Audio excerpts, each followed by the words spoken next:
Surat pemakzulan Wakil Presiden Gibran Rakabuming Rakaresmi diterima DPR dan ini bisa jadi babak baru dalam politik Indonesia. 4 Jenderal Purnawirawan TNI termasuk Fahrul Razi dan Tiasno Soedarto mendesak DPR dan MPR untuk segera memproses pemakzulan lewat surat tertanggal 26 Mei 2025. Surat ini sudah beredar luas di kalangan wartawan dan bikin heboh publik karena menyangkut posisi tertinggi kedua di negeri ini. DPR menyatakan hal ini jadi wewenang pimpinan, tapi tekanan dari para purnawirawan jelas bukan sinyal biasa. Apakah ini bentuk kontrol demokrasi yang sehat atau justru manuver politik yang berbahaya?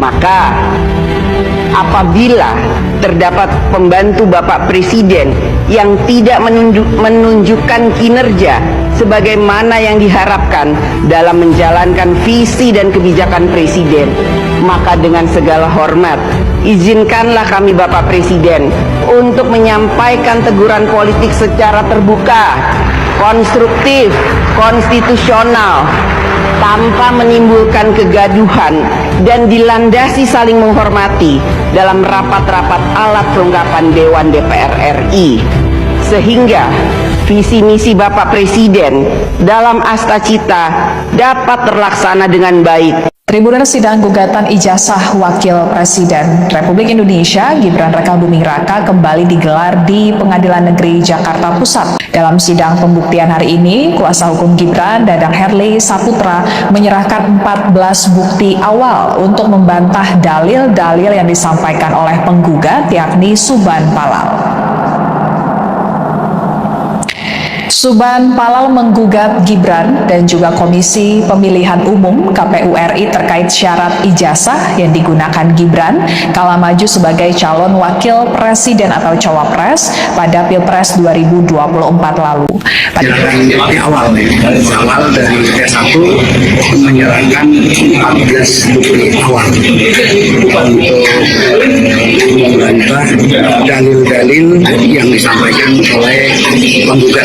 Peraturan perundang-undangan yang terkait, kemudian ada beberapa putusan pengadilan yang berkaitan dengan, kami akan menghadirkan ahli yang berkaitan dengan hukum tata negara untuk menguatkan dalil kita di Kabupaten Muria.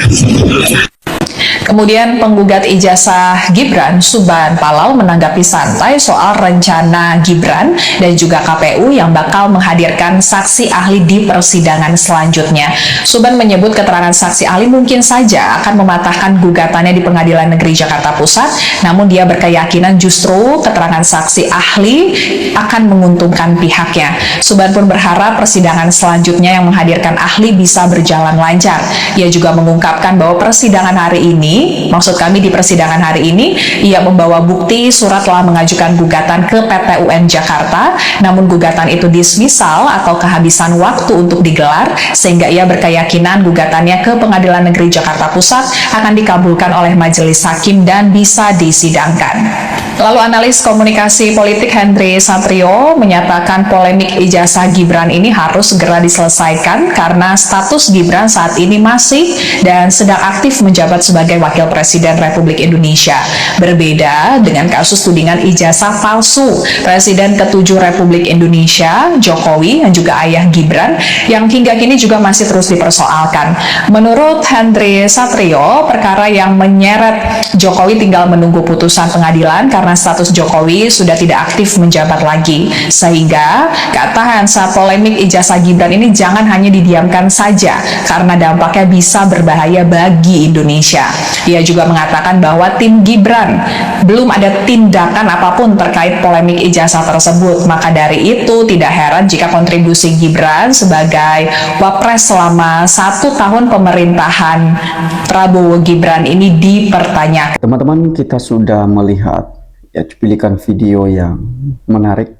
Dalam cuplikan video tersebut, teman-teman, Forum Purnawirawan mengusulkan terkait dengan pemakzulan Wakil Presiden Gibran Rakabuming Raka dan salah satu warga negara Republik Indonesia yaitu bernama Suban Palal menggugat Mas Wapres Gibran ke pengadilan terkait dengan ijazah yang digunakan, yang dianggap sebagai penyetaraan yang digunakan pada pemilu 2024 yang lalu.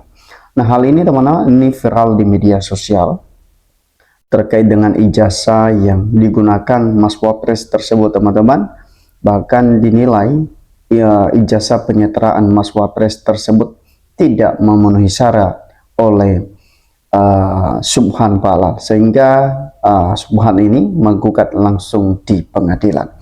Nah, jadi teman-teman, berkaitan dengan surat yang diajukan oleh Forum Purnawirawan tersebut, apakah ini ada kelanjutan pembahasannya di DPR atau MPR, teman-teman? Karena surat tersebut ya sesuai dengan informasi, bahkan di beberapa pernyataan dari ketua ya MPR yaitu Puan Maharani menyatakan bahwa surat dari Forum Purnawirawan tersebut telah diterima oleh DPR. Namun menjadi pertanyaan saat ini adalah apakah pembahasan ini sudah dilakukan atau belum, atau memang ada penolakan atau pembatalan, atau memang seperti apa? Apakah ada kelanjutan terkait dengan hal ini atau memang ditolak? Nah, jadi inilah yang kita bahas saat ini. Coba kita lihat ya, di bawah ini ada seberapa komentar netizen sebenarnya apa yang terjadi ya, sehingga DPR MPR ini belum melakukan pembahasan ya terkait dengan surat yang dikirimkan oleh Forum Purnawirawan tersebut kepada DPR. Pertama, dikatakan pemaljulan lebih cepat dan lebih baik. Fufufafa takut akan pernyataan hakim nantinya tidak bisa jawab karena pelangak-pelongok. Lanjutkan maljulkan Gibran dan alhamdulillah semoga jadi kenyataan dimaljulkan. Nah,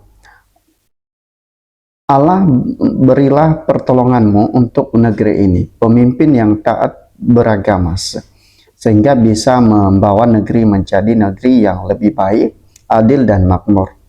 Dan segera maljulkan manusia narkoba, dijadikan wapres, tambah hancur negara. Taunya tarik mobilnya kok diangkat wapres, oligarki ya bekerja sama dengan penghina bangsa. Maljulkan tidak memenuhi syarat sebagai wakil presiden, cacat konstitusi. Iya, jadi teman-teman, bahwa menurut dari berbagai komentar netizen ini menyatakan bahwa lebih baik lebih cepat terkait dengan pemalzulan wakil presiden. Artinya bahwa netizen publik ya menyetujui terkait dengan surat tersebut yang dikirimkan oleh Forum Purnawirawan kepada DPR. Nah, jadi teman-teman, bahkan mereka menilai bahwa hal ini ya tidak memenuhi persyaratan sebagai wakil presiden.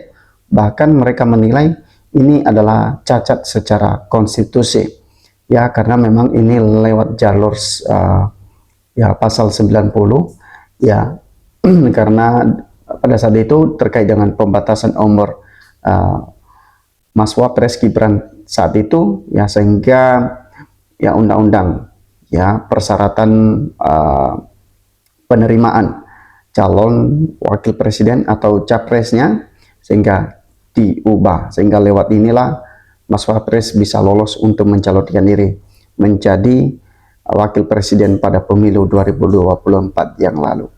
Ya, kemudian bahwa dikatakan jangan pasrah, tahu diri, mundur sendiri, buat repot rakyat. Harus secepatnya dimaljulkan, sudah nggak ada gunanya lagi bagi bangsa ini. Semoga yang membela kebohongan, kepalsuan segera terbuka aibnya. Nah, lebih baik cepat, lebih baik. Semoga Bapak Hakim bertindak dengan jujur, adil.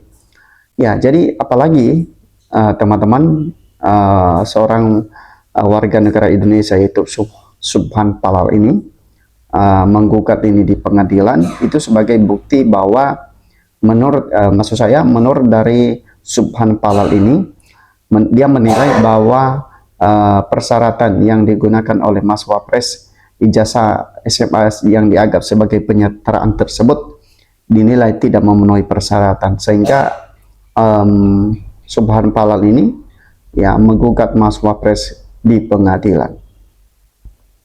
Nah, kemudian bahwa jempol anak maling ijazah palsu wajib dipenjara, pengkhianat negara yang dilindungi lembaga hukum. Rakyat merdeka wajib berperang lawan pengkhianat. Nah, jadi kalau ijazah yang digunakan oleh Mas Wapres diduga ya tidak memenuhi persyaratan, bahkan teman-teman menurut netizen cacat secara konstitusi, tentu dalam hal ini bahwa memang ini harus ditindaklanjutin. Apalagi surat yang dikirimkan oleh Forum Purnawirawan kepada DPR ya terkait dengan usulan pemalzulan Mas Wapres Gibran Rakabuming Raka ini, teman-teman, tentu ya kita nggak tahu seperti apa respon dari DPR-nya atau MPR, apakah ini dilanjutkan atau tidak ya, sehingga sampai detik ini pun ini menjadi pertanyaan yang cukup serius ya di tengah-tengah masyarakat, karena mereka menilai bahwa usulan ini tidak ada kabar apakah ini ada kelanjutannya atau seperti apa. Ya, kemudian bahwa karena ijazah nggak jelas, bapak dan anak nggak mau muncul di pengadilan, dipastikan pro Solo. Ya, sudah seorang itu salah jalan, masih aja pengacara yang membela itu adalah uang. Ya, jadi kita nggak tahu ya apakah ada hal-hal yang memang ini harus diungkap nantinya di pengadilan terkait dengan ya dugaan-dugaan ini, terkait dengan gugatan yang dilayangkan tersebut. Ya, kita berharap bahwa penegakan hukum dalam hal ini bahwa harus menegakkan dan harus mengungkap ini secara terang benerang. Itu saja teman-teman, sampai ketemu di postingan.